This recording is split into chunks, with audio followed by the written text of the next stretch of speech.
Watching the News at 10, time now for sports news on the News at 10 with Charles Aruka is taking us through.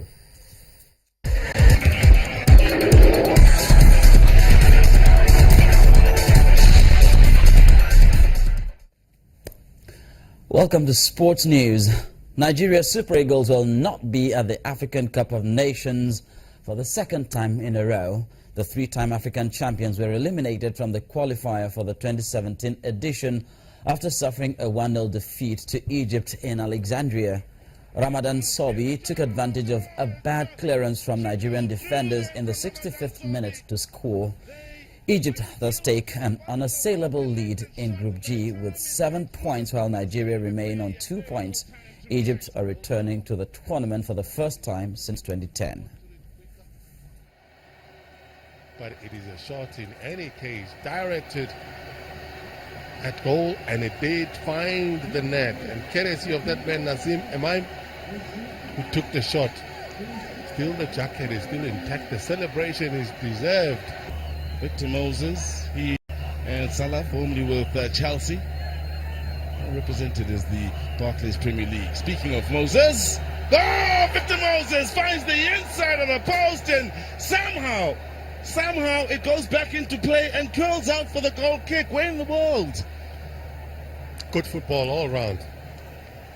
Good passing game in that centre. Got it into the danger area.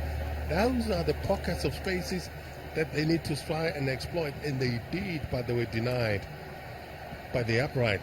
Disappointed, we understand that, because they live to fight another day. And now to club football. The management of Sunshine Stars of Akure has reacted to the crisis that took place during the Week 9 match of the Nigeria Professional Football League against Shooting Stars Football Club of Ibadan. The chairman of the Ondo State Football Agency, Mr. John Mafo, expressed sadness over the unexpected attack by fans of the club on 3 SC officials. He says the perpetrators of the unrest will be made to face the full wrath of the law. Aware that there was actually an attack on the general manager of Sunshine Star, 3SC Football Club of Ibadan, as well as the man we call Dan Fulani, the coordinator of the visiting team. But to the glory of God, I was fortunate to be at the very scene of the incident, and I took it upon myself to ensure that the general manager, who happens to be our own former team manager, was well secured and safe. These individuals concerned, I'm happy that he was able to identify some of them, and I also saw the guys. So the truth of the matter is that they were not acting on behalf of the team. Nobody sent them on such an errand. Over in Europe, French President François Hollande says hosting the Euro 2016 Championship was a form of response to Islamist attacks last year in Paris and in Brussels last week. Mr. Hollande made the remarks after he visited the French National Sports Institute to promote sports with young people. Hollande, who was attending the France-Germany friendly football match at the Stade de France on the night of the November the 13th, 2015 attacks, added that cancelling the event taking place in June was out of the question. French football authorities announced earlier this year that security around stadia and fan zones would be boosted during the games. That's it on Sports News. It's back to Gimba with the rest of the news at 10.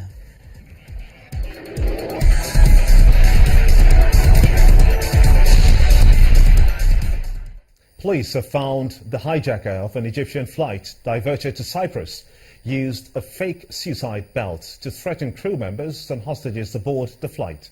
Investigators are still not sure what Saif Eldin Mustafa's motives were, but were convinced that the incident was not terrorism related. The flight, MS-181, had been carrying 81 people, including 21 foreigners and 15 crew, when it took off from Alexandria. Adeshawa Josh reports. domestic Egyptian flight was hijacked earlier today by a man believed to be wearing an explosive vest. He succeeded in diverting the plane to Larnaca Airport in Cyprus. After hours of negotiations, he was arrested and all hostages freed. It was later discovered that he wasn't actually wearing an explosive vest. Egypt's aviation minister has, however, promised to treat the incident as a terror threat. A ship full of weapons reportedly heading towards Somalia has been seized by French naval forces patrolling the northern Indian Ocean.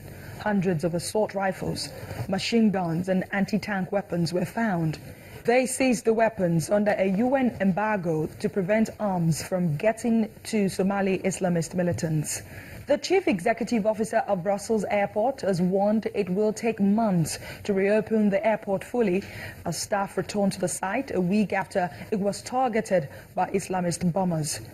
Arnold Feist said he hoped the airport will open at 20% capacity on Wednesday, but it will take months before it can run at its full capacity.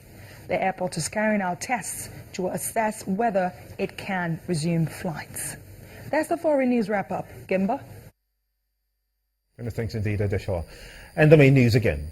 President Muhammadu Buhari today said that Nigeria must achieve rice efficiency in the shortest time possible and stop importation of staple foods to save the country billions of naira spent annually.